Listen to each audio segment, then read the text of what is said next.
Praise the Lord. ദൈവത്തിന്റെ ധന്യവും അതിശ്രേഷ്ഠവുമായ തിരുനാമം വാഴ്ത്തപ്പെടുമാറാകട്ടെ. ഇന്ന് രാത്രികാലം faith light media YouTube channel കൂടി എന്നെ ശ്രദ്ധിക്കുന്ന എല്ലാ പ്രിയപ്പെട്ടവരെയും ദൈവം ധാരാളമായി അനുഗ്രഹിക്കുമാറാകട്ടെ. ഇന്ന് രാത്രികാലത്തെ ചിന്ത ഉണർന്ന് കാത്തിരിക്കുക എന്നുള്ളതിനെ കുറിച്ചാണ് ഇന്ന് രാത്രികാലം നാം ചിന്തിക്കുവാൻ ആഗ്രഹിക്കുന്നത്. നമ്മുടെ ജീവിതത്തിൽ ഉണർന്ന് കാത്തിരിക്കുവാൻ തക്കവണ്ണം ഇടയായി തീരണം. എന്തിനാ ഉണർന്ന് കാത്തിരിക്കുന്നത് എന്ന് ചോദിച്ചു കഴിഞ്ഞാൽ, ശത്രുവിന്റെ പ്രവർത്തനങ്ങൾ ജീവിത മേഖലയിൽ വ്യാപരിക്കാൻ സാധ്യതയുണ്ടായതുകൊണ്ട് ഉണർന്ന് കാത്തിരിക്കുവാൻ തക്കവണ്ണം ഇടയായി തീരണം. എന്ന് വെച്ച് കഴിഞ്ഞാൽ, ഉണർന്ന് കാത്തിരിക്കുക എന്ന് പറഞ്ഞതിന്റെ അർത്ഥം രാത്രിയിൽ ഉറങ്ങാതെ ഇരിക്കാനല്ല ആ പറയുന്നതിന്റെ അർത്ഥം. ഹൃദയത്തിന്റെ അകത്തളത്തിൽ ഉണർന്ന്, അതായത് ദൈവസന്നിധിയിൽ പ്രത്യാശയുള്ളവരായി കാത്തിരിക്കുവാൻ തക്കവണ്ണം ഇടയായി തീരണം. ഇത് പറയുന്നത് ശിഷ്യന്മാരോട് ഗത്സമന തോട്ടത്തിൽ വെച്ച് കഷ്ടാനുഭവത്തിൽ പിടിക്കപ്പെടുന്നതിന് മുന്നമേ ശിഷ്യന്മാരോട് പറഞ്ഞൊരു കാര്യമാണ്. നിങ്ങൾ ഉണർന്ന് കാത്തിരുന്ന് പ്രാർത്ഥിക്കുവാനിടയായി തീരണം. അത് പറയാൻ കാരണമുണ്ട്. ശക്തമായ പ്രതികൂലം പിന്നാലെ വരാൻ പോകുകയാണ്. കർത്താവായ യേശുക്രിസ്തു പിടിക്കപ്പെടാൻ പോകുകയാണ്. പടയാളികളാൽ കൊല്ലപ്പെടാൻ, അല്ലെങ്കിൽ ക്രൂശു മരണത്തിന് വിധിക്കപ്പെടാൻ പോകുകയാണ് എന്ന് മനസ്സിലാക്കി, നിങ്ങൾ പരീക്ഷയിൽ അകപ്പെടാതിരിക്കണമെങ്കിൽ ഉണർന്നിരുന്ന് പ്രാർത്ഥിക്കുവാൻ ഇടയായി തീരണം എന്ന ശിഷ്യന്മാരോട് ഗത്സമന തോട്ടത്തിൽ വെച്ച് ദൈവാത്മാവ് ഓർമ്മിപ്പിക്കുവാനിടയായി തീർന്നു. അപ്പൊ എന്തിനാണ് ഉണർന്നിരിക്കേണ്ടത്? ഉറക്കത്തിൽ, രാത്രിയിൽ കിടക്കാൻ പോകുന്ന ഉറക്കത്തിൽ നിന്ന് ഉറങ്ങാതെ ഉണർന്നിരിക്കാനല്ല പറയുന്നത്. ശത്രു നിങ്ങളെ അപായപ്പെടുത്താതിരിക്കണമെങ്കിൽ, പിശാച് നിങ്ങളെ ഒതുക്കാതിരിക്കണമെങ്കിൽ, ഹൃദയത്തിന് ഉണർവ് കൊടുത്ത്, ഒരുക്കം കൊടുത്ത് ദൈവസന്നിധിയിൽ കാത്തിരിക്കുവാൻ തക്കവണ്ണം ഇടയായി തീരണം. അവൻ ശത്രുവാകുന്നവൻ ചില പ്രതികൂലവുമായി കടന്നു വരുമ്പോൾ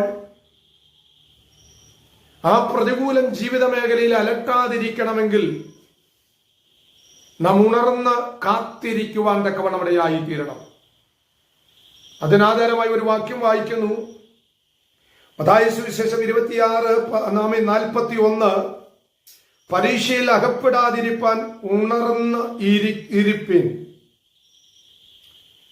പരീക്ഷയിൽ അകപ്പെടാതിരിക്കണമെങ്കിൽ അവൻ ഉണർന്ന് കാത്തിരുന്ന് പ്രാർത്ഥിക്കുവാൻ തക്കവണ്ണം ഇടയായി തീരണം. 41 വാക്യം ഞാൻ വായിക്കുന്നു. പരീക്ഷയിൽ അകപ്പെടാതിരിപ്പാൻ ഉണർന്നിരുന്ന് പ്രാർത്ഥിപ്പീൻ.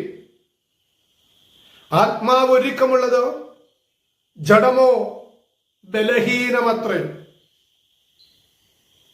ഇപ്പൊ പരീക്ഷ ജീവിതത്തിൽ കടന്നു വരും എന്നുള്ളത് മനസ്സിലാക്കി,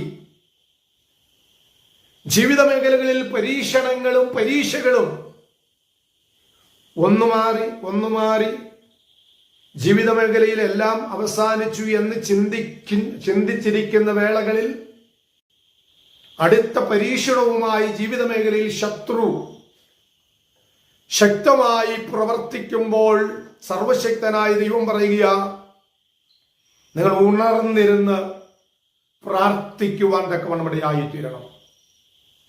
അപ്പൊ നമ്മുടെ ജീവിതത്തിൽ വ്യാപരിക്കുന്ന ചില പ്രതികൂലങ്ങളുടെ നടുവിൽ നിന്ന് വിടുതൽ പ്രാപിക്കണമെങ്കിൽ, നമ്മുടെ ജീവിതത്തിൽ വ്യാപരിക്കുന്ന ചില പ്രതിസന്ധികൾ, ശത്രുവാകുന്ന ജീവിതത്തിൽ കൊണ്ടുവരുന്ന ചില പ്രതിസന്ധികളുടെ നടുവിൽ നിന്ന് വിടുതൽ പ്രാപിക്കണമെങ്കിൽ ഹൃദയത്തിന് ഉണർവ് കൊടുക്കുവാൻ,